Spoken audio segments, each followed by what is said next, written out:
Dear students, मैं सचिन बोराना आनंद institute Shivganj के YouTube channel पर आपका स्वागत करता हूं। आज अपन देखेंगे क्लास 12 के चैप्टर 3 अवयव, जिसको हम इंग्लिश में क्या बोलते हैं, मैट्रिक्स। इसके बारे में हम डिस्कस करेंगे। सबसे पहले हम देखते हैं मैट्रिक्स होता क्या है। मैट्रिक्स एक प्रकार से हम कह सकते हैं अरेंजमेंट जैसे कोई नंबर्स हो या फलनों हो, उनका एक आयताकार बॉक्स के अंदर फिक्स ऑर्डर के अंदर उनको अरेंजमेंट करना। मैट्रिक्स को सामान्य रूप से हम जो रिप्रेजेंट करते हैं एक बॉक्स के अंतर्गत, इस तरह से हम मैट्रिक्स को प्रदर्शित करते हैं। कहीं कहीं आपको मैट्रिक्स को इस प्रकार से भी सिंबल या जो लिखने का तरीका होगा वो इस तरह से भी मिलेगा। कहीं कहीं आपको मैट्रिक्स के अंदर इस तरह से हम मैट्रिक्स को प्रदर्शित करते हैं। ज़्यादातर आपकी क्लास 12 के अंदर जो चैप्टर 3 है उसके अंदर मैट्रिक्स का जो सिंबल है वो इस तरह से दिया हुआ, और इस मैट्रिक्स के अंदर जो भी हम लिखे जाएंगे वो सारे एलिमेंट्स या अवयव होंगे, और उन एलिमेंट्स को हम किस प्रकार से लिखते हैं वो देखते हैं। जैसे ये एक मैट्रिक्स है और इसके अंदर हम कुछ लिखते हैं अवयव, जैसे 2, 4, 5, 1, 0, -7, 2, 4, 9, ठीक है ना। ये एक मैट्रिक्स है जिसके अंदर हम सारे क्या लिखेंगे, एलिमेंट्स या हम कह सकते हैं अवयव, और ये एलिमेंट्स इनके बीच में थोड़ा बहुत क्या रहेगा, गैप। इनको इसी प्रकार से आपको लिखना है। या अंग्रेजी वर्णमाला के छोटे लेटर्स स्मॉल लेटर के अंदर A, B, C, P, Q, R, इस तरह से हम लिखते हैं। मैट्रिक्स के अंदर जो इस प्रकार से आड़ी लाइन के अंदर, जिसको हम कह सकते हैं क्षैतिज रेखा, इस क्षैतिज रेखा को हम बोलते हैं पंक्ति,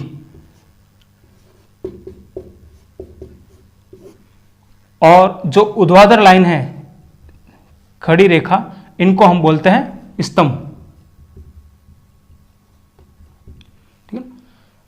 मैट्रिक्स एक प्रकार से अरेंजमेंट है, और ये अरेंजमेंट हम कोई भी वास्तविक संख्याएं हो या कोई फलन हो, उनको अरेंजमेंट करने का एक प्रकार का क्रम है जो फिक्स ऑर्डर के अंदर हम लिखते हैं। और जो क्षैतिज रेखा होती है जिनको हम बोलते हैं पंक्ति, और जो ऊर्ध्वाधर लाइन है जिनको हम क्या बोलेंगे, स्तंभ। पंक्तियों को हम जनरल रूप से कैपिटल लेटर R से रो बोलते हैं, तो इसको हम सिंबल से प्रदर्शित करेंगे, रो 1, रो 2, रो 3। स्तंभ को हम लिखेंगे कॉलम C1, C2, C3। सामान्य रूप से मैट्रिक्स को हम अवयव को हम अंग्रेजी वर्णमाला के बड़े अक्षरों से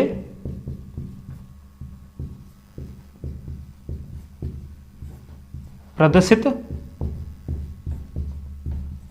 करते हैं। जैसे एक कोई मैट्रिक्स लेता हूं, मैट्रिक्स जिसका नाम मैंने ले लिया A, इसको अंग्रेजी वर्णमाला के आपको कैपिटल लेटर से ही बताना है, और एक मैट्रिक्स लिया है इस तरह से। अब इसके अंदर कोई भी एलिमेंट हो सकते हैं,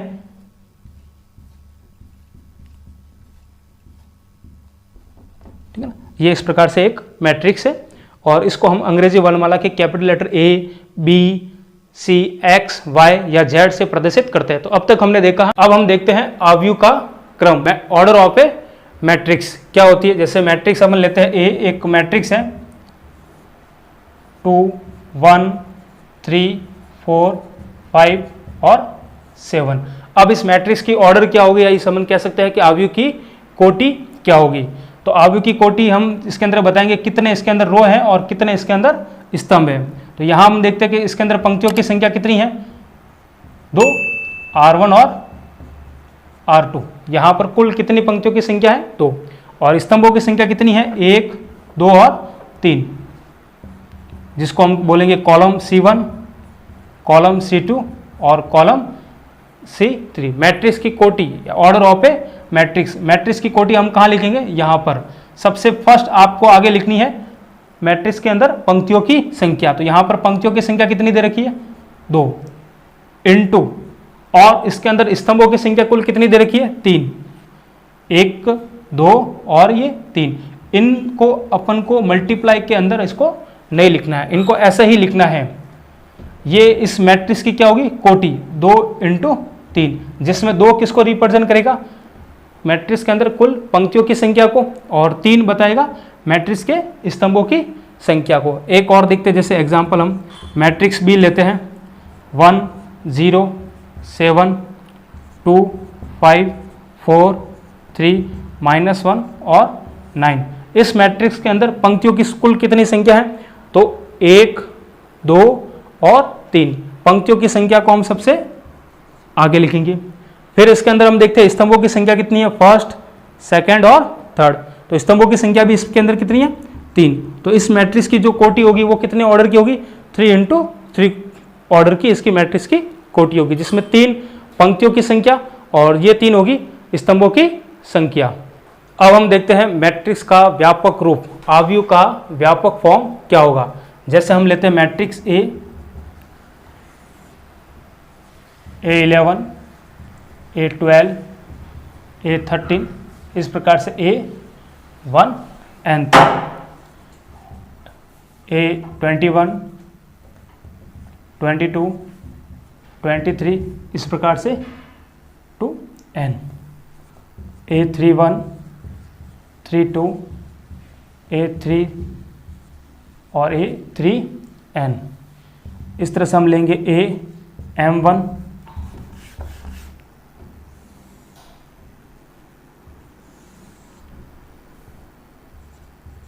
AM2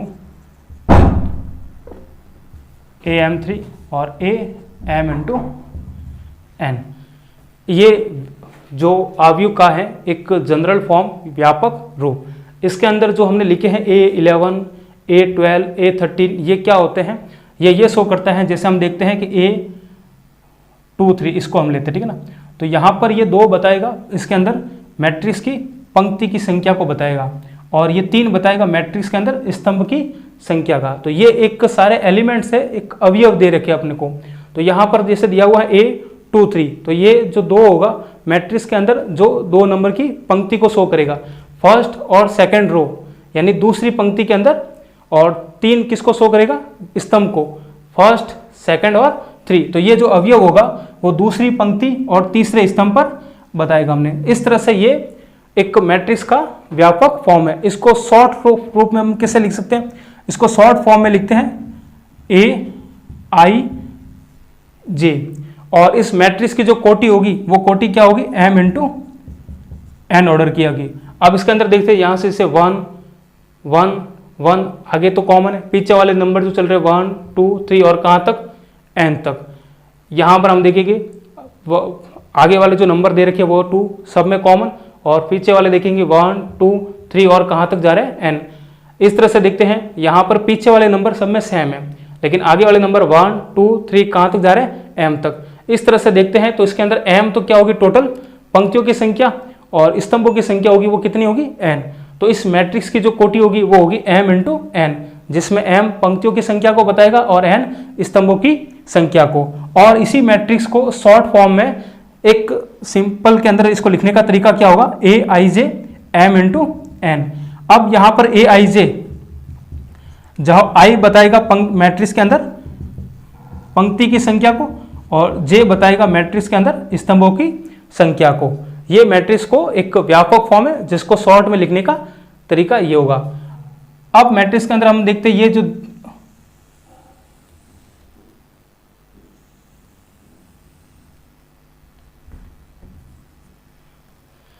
इसको हम बोलते हैं आव्यूह का मुख्य विकर्ण। हम आगे पढ़ेंगे मुख्य विकर्ण के बारे में। ये जो कहलाएगा वो क्या कहलाएगा, आव्यूह का मुख्य विकर्ण। इसकी विशेषता क्या होगी आव्यूह का मुख्य विकर्ण के अंदर, I = J।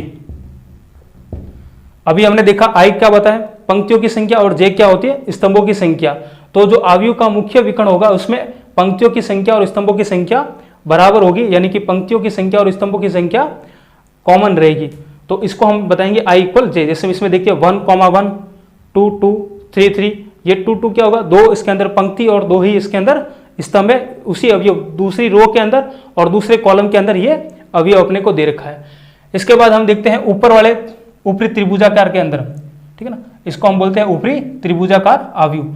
ऊपर वाले अंदर जो भी अवयव दे रखे होंगे इसके ऊपर, मुख्य विकर्ण के ऊपर, जिसके पीछे वाला अवयव 2 3, इधर भी 3, ये जो दिए हुए हैं ये हो गए इसके अंदर पंक्ति से छोटे। इस प्रकार हमने देखा मैट्रिक्स के अंदर, जिसको एक आयताकार बॉक्स के अंदर फिक्स ऑर्डर के अंदर नंबर्स और फलनों को अरेंजमेंट करने का एक क्रम होता है, और मैट्रिक्स को हम अंग्रेजी वर्णमाला के कैपिटल लेटर ए बी से प्रदर्शित करते हैं। फिर हमने देखा मैट्रिक्स की ऑर्डर या मैट्रिक्स की कोटि क्या होती है। तो जिस मैट्रिक्स की कोटि, उसके अंदर जितनी पंक्तियों की संख्या होती है और स्तंभों की संख्या, तो पंक्तियों की संख्या को हम ऑर्डर के अंदर कहाँ लिखते हैं, आगे, और उसके पीछे स्तंभों की संख्या को लिखते हैं कि मैट्रिक्स के अंदर कितने पंक्ति हैं और कितने स्तंभ हैं। और फिर हमने देखा है कि अवयव का व्यापक रूप, ये जो होगा एक अवयव का व्यापक रूप है, इसके अंदर जो भी लिखे जाएंगे वो अवयव के अवयव लिखे जाएंगे, और इसको शॉर्ट फॉर्म में लिखने का जो तरीका होगा AIJM×N। अब हमें देखना है कि मैट्रिक्स के अंदर कुल कितने अवयव हैं, ये किस प्रकार से अपन निकालेंगे। तो ये देखते हैं हम मैट्रिक्स, जैसे मैं एक एग्जांपल के लिए लेता हूँ B 2 4 5 6 7 1 0, ये एक मैट्रिक्स ली है। इसके अंदर पंक्तियों की संख्या कितनी है, 2, 1 और 2। तो पंक्तियों की संख्या को मैंने बताया था, कहाँ पर लिखोगे आप, आगे, और स्तंभों की संख्या इसके अंदर कितनी दे रखी है, 3 स्तंभों की संख्या दे रखी है। तो जो कहाँ पर लिखोगे आप, 3। तो मैट्रिक्स जो बी है, जो अंग्रेजी वर्णमाला की कैपिटल लेटर से हम प्रदर्शित करते हैं एक आयताकार बॉक्स के अंदर, इसके अंदर जो भी है वो नंबर्स को हम अरेंजमेंट करते हैं, और यहाँ पर लिखें M×N, जो ऑर्डर लिखा जाता है, जिसमें सबसे आगे हम लिखते हैं पंक्तियों की संख्या और पीछे लिखते हैं स्तंभों की संख्या। इनको मल्टीप्लाई करवा के नहीं लिखना, आपको इनको ऑर्डर में ऐसी तरह से लिखना है। यहाँ पर 2 क्या शो कर रहा है कि इस मैट्रिक्स बी है, इसके अंदर पंक्ति कितनी है। तो मैट्रिक्स बी के अंदर पंक्ति अपने को 2 दे रखी है, और ये जो 3 दिया हुआ है, इस मैट्रिक्स के अंदर कुल कितने स्तंभ है। अब हम देखना है कि मैट्रिक्स बी के अंदर कुल कितने एलिमेंट्स हैं। तो मैट्रिक्स बी के अंदर अवयवों की संख्या कितनी होगी, इन दोनों का मल्टीप्लाई करवा दो, 2 × 3 कितना हो जाएगा, 6। तो कुल कितने अवयव इसके अंदर, 1 2 3 4 5 और 6। तो किसी भी मैट्रिक्स के अंदर कुल कितने एलिमेंट है, अगर ये अपने को पता करना है, तो उस मैट्रिक्स की जो कोटि दी होगी उनकी पंक्तियों की संख्या इनटू इनकी स्तंभों की संख्या का गुणा कर दो, और जो उसका आंसर आएगा वही क्या होगा, उस मैट्रिक्स के अंदर कुल कितने अवयव हैं। तो अब हम देखते हैं अवयव के प्रकार, जिसमें सबसे पहले देखते हैं पंक्ति अवयव, जिसको इंग्लिश में कहते हैं रो मैट्रिक्स। अब नाम से ही पता चल रहा है पंक्ति अवयव, यानी कि वह अवयव जिसमें पंक्तियों की संख्या क्या हो, 1 हो, स्तंभों की संख्या भले कितने भी हो। तो इसकी परिभाषा क्या है, वह अवयव जिसमें केवल एक ही पंक्ति हो, पंक्तियों की संख्या कितनी होनी चाहिए, केवल 1, उसे हम क्या कहेंगे, पंक्ति अवयव कहेंगे। इसका क्रम होगा वो होगा 1×N, यानी कि यहाँ पर जो पंक्ति की संख्या होगी वो होगी फिक्स, और वो कितनी होगी, 1, और N क्या बताएगा, स्तंभों की संख्या। स्तंभों की संख्या कितनी भी उससे हमें कोई मतलब नहीं। तो पंक्ति अवयव किसे कहेंगे, वह अवयव जिसमें केवल एक ही पंक्ति हो। जैसे एग्जाम्पल के लिए हम देखते हैं 1 4 5, ये एक मैट्रिक्स है, ठीक है ना, जिसको हम अंग्रेजी वर्णमाला से कैपिटल लेटर से कोई भी आप बता दो उससे हम प्रदर्शित करते हैं। अब इसके अंदर देखो पंक्तियों की संख्या कितनी है, केवल एक ही पंक्ति है। रो कितने हैं, एक ही है। जो क्षैतिज रेखा के अंदर हम लिखते हैं उसको हम क्या लिखते हैं, पंक्ति। तो पंक्तियों की संख्या यहाँ पर कितनी है, 1, और स्तंभों की संख्या कितनी है, 1 2 और 3। तो कुल कितने स्तंभ है, 3 स्तंभ है। तो ये जो मैट्रिक्स होगी वो क्या कहलाएगी, पंक्ति मैट्रिक्स। जैसे एक और एग्जाम्पल देखते हैं हम,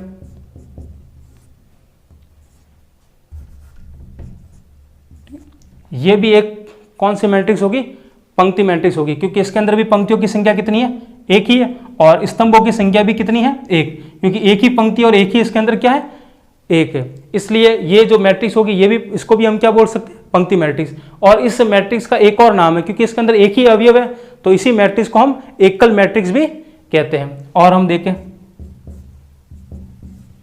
1 2, ठीक है, इसके अंदर पंक्तियों की संख्या कितनी है, 1, और स्तंभों की संख्या कितनी है, 2।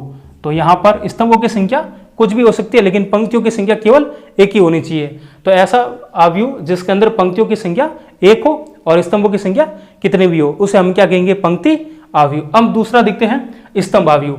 इसका थोड़ा सा इसमें चेंज है। स्तंभ अवयव में क्या होगा, स्तंभों की संख्या अब 1 होनी चाहिए और पंक्तियों की संख्या कितनी भी हो, जिसको हम इंग्लिश में बोलते हैं कॉलम मैट्रिक्स। डेफिनेशन क्या है, वह अवयव जिसमें केवल एक ही स्तंभ हो उसे हम क्या कहेंगे, स्तंभ अवयव।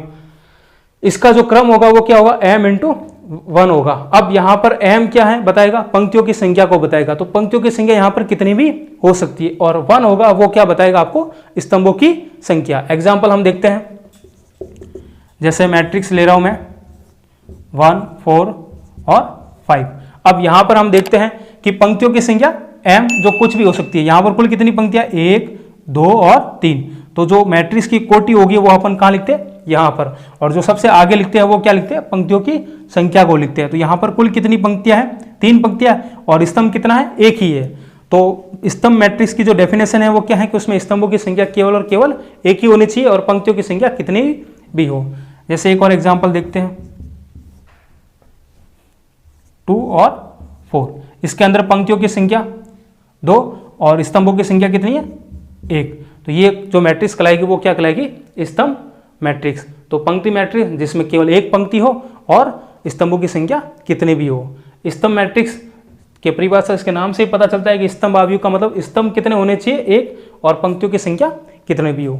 अब हम बात करते हैं शून्य अवयव, जिसको हम कहेंगे जीरो मैट्रिक्स। वह अवयव जिसमें प्रत्येक अवयव शून्य हो, यानी उसके अंदर अवयव किसे कहेंगे, जो मैट्रिक्स जो आयताकार बॉक्स है या जो इस प्रकार से बॉक्स दिया हुआ है उसके अंदर जो भी हम संख्या या कोई फलन लिखते हैं उनको हम क्या कहते हैं, अवयव कहते हैं। और वो सारे के सारे अवयव क्या हो जाए, जीरो हो जाए या शून्य हो जाए, उसी मैट्रिक्स को हम क्या कहेंगे, शून्य मैट्रिक्स या शून्य अवयव, जिसे अंग्रेजी वर्णमाला के कैपिटल लेटर ओ से प्रदर्शित करते हैं। जैसे एग्जाम्पल हम लेते हैं,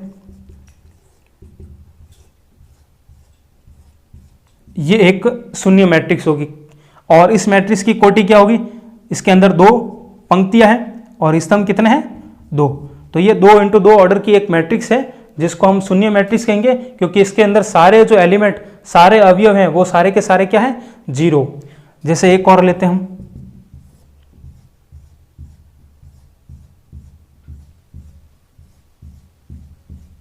ठीक है ना।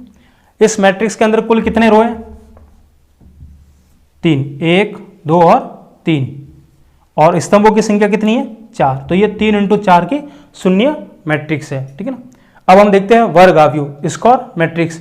वह अवयव जिसमें पंक्तियों एवं स्तंभों की संख्या समान हो उसे हम क्या कहेंगे, वर्ग अवयव। अब इसमें क्या कर रहा है, पंक्ति और स्तंभों की संख्या समान होना चाहिए, यानी m इक्वल क्या होना चाहिए, n, यानी उनके ऑर्डर समान होने चाहिए, उनकी कोटियां बराबर होनी चाहिए। यानी ये कोटि अभी तक हमने कोई भी ले सकते, 3 इंटू 1, 2 इंटू 3, डिफरेंट कोटियां थी, तो वो वर्ग अवयव नहीं है। वर्ग अवयव किसे कहेंगे, जिनकी कोटियों की संख्या क्या होगी, समान। एग्जाम्पल हम देखते हैं, जैसे मैट्रिक्स ए ले रहा हूं, ये मैट्रिक्स है, इसके अंदर पंक्तियों की संख्या कितनी है, 2, स्तंभों की संख्या कितनी है, 2। तो इसके अंदर कोड ऑर्डर है, वो ऑर्डर क्या है, इक्वल है। इसमें जितनी पंक्तियां होगी उतने के उतने इसमें क्या होने चाहिए, स्तंभ होने चाहिए। तो पंक्तियों की संख्या और स्तंभों की संख्या इसमें क्या है, बराबर है, ठीक है ना। एक और एग्जाम्पल लेते हैं, जैसे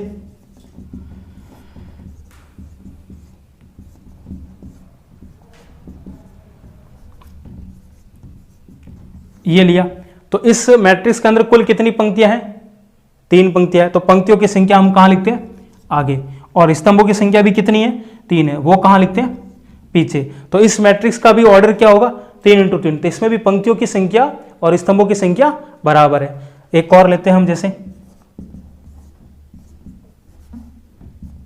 ठीक है ना। तो इसका भी ऑर्डर क्या है, 1 इंटू 1, पंक्तियों की संख्या स्तंभों की संख्या इसमें भी बराबर है। तो इस प्रकार से हमने देखे अवयव के प्रकार, जिसमें पहला है पंक्ति अवयव, जिसमें पंक्तियों की संख्या सिर्फ 1 होनी चाहिए और स्तंभों की संख्या कितनी भी हो वो चलेगा। दूसरा है, हमने देखा स्तंभ अवयव, जिसमें स्तंभों की संख्या क्या होनी चाहिए, 1, और पंक्तियों की संख्या इसके अंदर कितनी भी हो। फिर हमने देखा है शून्य अवयव, जीरो मैट्रिक्स, जिसको हम अंग्रेजी वर्णमाला के कैपिटल लेटर ओ से प्रदर्शित करते हैं। जीरो अवयव किसे कहेंगे, वह अवयव जिसके अंदर जितने भी अवयव लिखे जाते हैं अंदर, वो सारे के सारे क्या होने चाहिए, शून्य होने चाहिए, उसको हमको क्या कहेंगे, शून्य अवयव। इसकी ऑर्डर जरूर नहीं है कि वो पंक्ति और स्तंभों की संख्या समान हो, अलग हो गए तो भी चलेगा। अब हम देखते हैं वर्ग अवयव। वर्ग अवयव के अंदर वह अवयव जिसमें पंक्ति और स्तंभों की संख्या क्या होनी चाहिए, बराबर होनी चाहिए। जैसे मैंने ये मैट्रिक्स लिए, इसमें पंक्तियों की संख्या और स्तंभों की संख्या क्या है, बराबर। तो ये 2 इंटू 2 ऑर्डर की है, ये 3 इंटू 3 ऑर्डर किया हुई, ये 1 इंटू 1 ऑर्डर की है। इसमें पंक्ति और स्तंभों की संख्या बराबर है। दूसरा प्रकार देखते हैं विकर्ण अवयव, डायगोनल मैट्रिक्स। वह वर्ग अवयव, वर्ग अवयव जिसमें पंक्ति और स्तंभों की संख्या क्या होती थी, बराबर, उसे हम क्या कहते थे, वर्ग अवयव। तो विकर्ण अवयव भी क्या होगा, एक वर्ग अवयव होगा। तो वह वर्ग अवयव जिसमें मुख्य विकर्ण के अवयवों के अतिरिक्त शेष सभी अवयव क्या हो गए, शून्य हो गए, उसे हम क्या कहेंगे, विकर्ण अवयव कहेंगे। जैसे एग्जांपल लेते हैं हम, तो यहां पर मुख्य विकर्ण क्या होगा, ये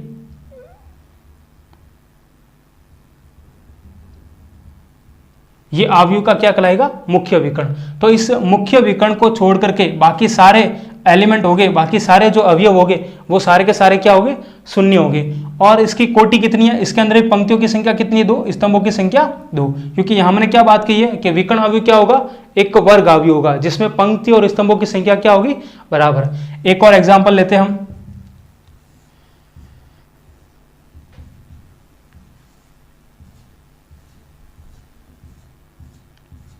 जैसे हमने इसके अंदर मुख्य विकर्ण होगा वो कौन सा होगा, ये वाला, ये इस मैट्रिक्स बी है, इस मैट्रिक्स बी का क्या होगा, प्रिंसिपल डायगोनल यानी मुख्य विकर्ण। इस मुख्य विकर्ण को छोड़ करके मुख्य विकर्ण के अवयव कुछ भी हो सकते हैं, माइनस प्लस नंबर्स या अल्फाबेट ए बी सी कुछ भी हो गए, वो उसको छोड़ करके बाकी जितने भी एलिमेंट होंगे वो सारे के सारे क्या होने चाहिए, 0 होने चाहिए। और इस मैट्रिक्स की ऑर्डर कितना है, 3, इसके अंदर कितनी है, रो यानी पंक्तियां, और स्तंभों की संख्या भी इसके अंदर कितनी है, 3। तो ऑर्डर यहां पर क्या रहेगा, समान। तो विकर्ण अवयव किसे कहेंगे, ऐसा अवयव जिसके अंदर मुख्य विकर्ण के अवयवों को छोड़ करके बाकी सारे के सारे अवयव क्या हो, 0 हो। अब हम देखते हैं अदिश अवयव, स्केलर मैट्रिक्स। वह विकर्ण अवयव, विकर्ण अवयव भी हमने देखा कि मुख्य विकर्ण को छोड़ करके बाकी सारे एलिमेंट क्या होने चाहिए, 0 होने चाहिए। तो वह विकर्ण अवयव जिसमें मुख्य विकर्ण के सभी अवयव क्या हो, समान हो, मुख्य विकर्ण के सभी अवयव कैसे होने चाहिए, समान होने चाहिए, उसे हम क्या कहेंगे, अदिश अवयव। एग्जाम्पल हम देखते हैं,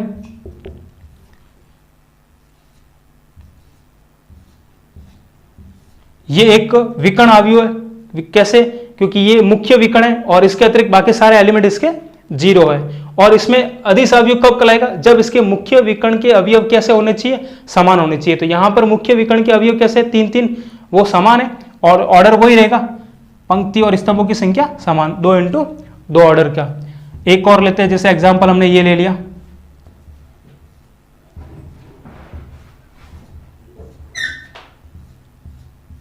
इस अवयव की बात करें तो यहां पर मुख्य विकर्ण कौन सा, ये रहा। इस मुख्य विकर्ण के अंदर जो एलिमेंट हैं वो सारे के सारे एलिमेंट कैसे, एक समान है, -2 दे रखे हैं और बाकी सारे एलिमेंट 0 हैं। तो अदिश अवयव किसे कहेंगे, वह विकर्ण अवयव जिसमें मुख्य विकर्ण के अतिरिक्त बाकी सारे अवयव 0 होने चाहिए और मुख्य विकर्ण होगा वो उसके सारे एलिमेंट कैसे होने चाहिए, एक समान। और इस मैट्रिक्स का जो ऑर्डर होगा वो होगा 3 × 3 ऑर्डर का होगा।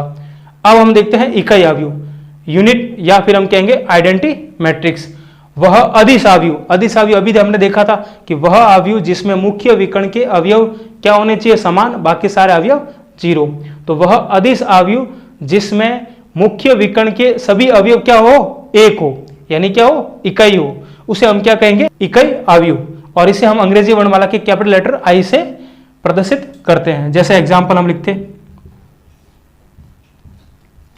ये 2 × 2 ऑर्डर की एक क्या है, इकाई मैट्रिक्स, आइडेंटिटी मैट्रिक्स, या हम कह सकते हैं यूनिट मैट्रिक्स, जिसमें मुख्य विकर्ण के अवयव क्या होने चाहिए, केवल और केवल 1 1 होने चाहिए।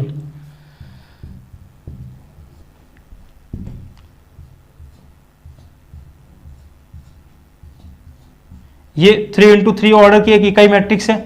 एक और लेते हैं, ये 1 × 1 ऑर्डर की एक इकाई मैट्रिक्स है, ठीक है ना। तो इसके अंदर अभी हमने देखा कि विकर्ण अवयव जिसमें मुख्य विकर्ण के अतिरिक्त बाकी सारे के सारे एलिमेंट क्या हो, 0 हो, यानी मुख्य विकर्ण के अवयव कुछ भी हो सके उसमें चलेगा, बाकी एलिमेंट क्या होने चाहिए, 0।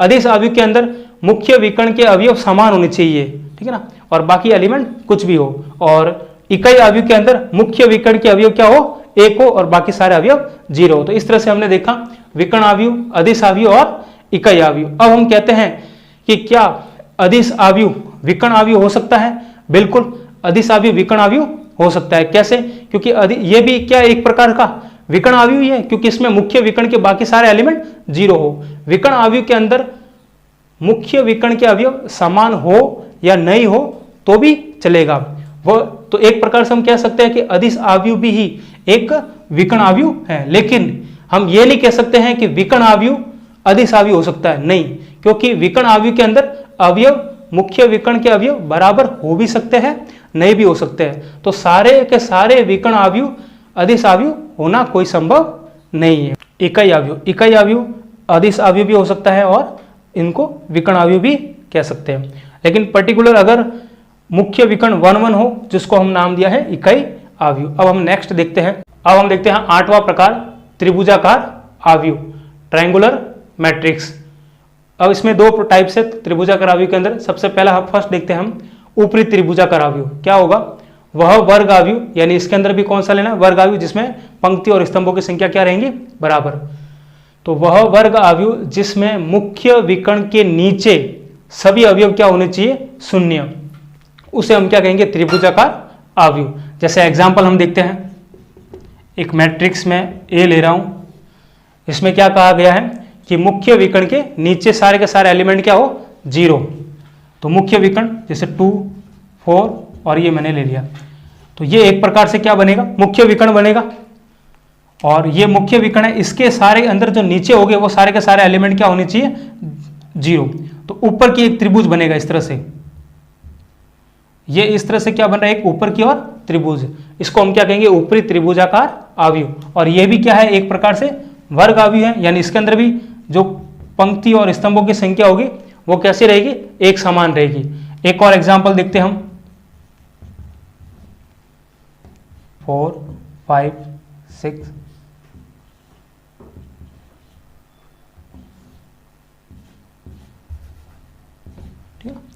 मुख्य विकर्ण कौन सा होगा इसके अंदर? ये वाला। और मुख्य विकर्ण के नीचे सारे के सारे एलिमेंट क्या होने चाहिए? 0। और ऊपर की ओर क्या बनेगा? एक त्रिभुज बनेगा। तो ये मुख्य विकर्ण है और इस मुख्य विकर्ण के नीचे सारे के सारे एलिमेंट क्या है? 0। और इस मैट्रिक्स की भी कोटि क्या होगी? 3 × 3, यानी इसके अंदर 3 पंक्ति और 3 स्तंभ रहेंगे। तो ऊपरी त्रिभुजाकार आव्यूह किसे कहेंगे? कि ऊपर की ओर क्या बनना चाहिए? हमें त्रिभुज बनना चाहिए। तो यहाँ पर ऊपर की ओर त्रिभुज बन रहा है और ये एक वर्ग आव्यूह है जिसमें पंक्ति और स्तंभों की संख्या क्या है? बराबर, 2 × 2 ऑर्डर की। और ये मैट्रिक्स 3 × 3 ऑर्डर की है। तो इसके अंदर ऊपर की ओर त्रिभुज बन रहा है और नीचे सारे एलिमेंट 0। अब हम देखते हैं निम्न त्रिभुजाकार आव्यूह। ये ऊपरी त्रिभुजाकार आव्यूह के अपोजिट है। इसके अंदर क्या होगा? वही वर्ग आव्यूह और मुख्य विकर्ण के ऊपर सारे एलिमेंट क्या होने चाहिए? 0। और नीचे क्या बनेगा? एक त्रिभुज बनेगा। जैसे हम एग्जांपल देखते हैं,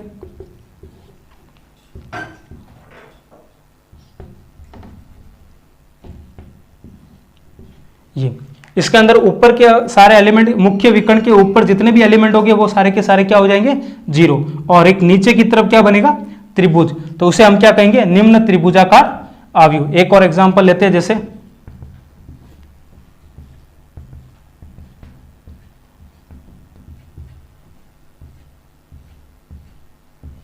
ये 3 × 3 मैट्रिक्स एक जेड है मैट्रिक्स, जिसमें मुख्य विकर्ण अपने को ये दे रखा है और इस मुख्य विकर्ण के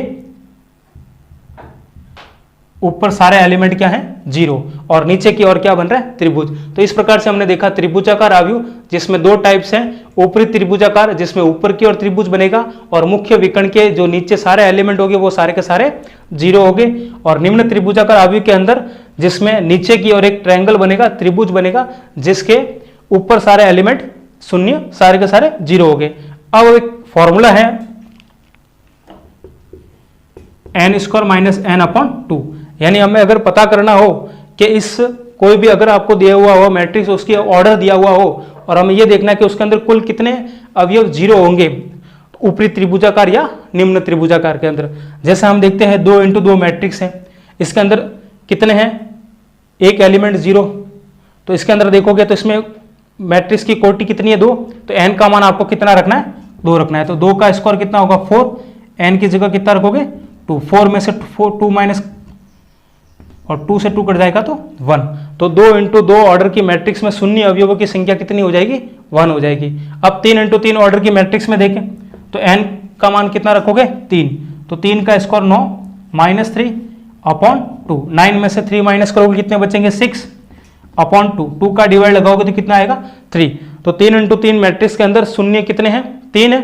यानी कि इसके अंदर निम्न त्रिभुजाकार या ऊपरी त्रिभुजाकार हो, उसके अंदर जीरो अपने को बताने के कुल कितने अवयव जीरो होंगे, तो उसके लिए जो फॉर्मूला होगा वो होगा n square minus n upon 2। इस प्रकार हमने देखा मैट्रिक्स नंबर्स और फलनों को एक व्यवस्थित करने का क्रम होता है।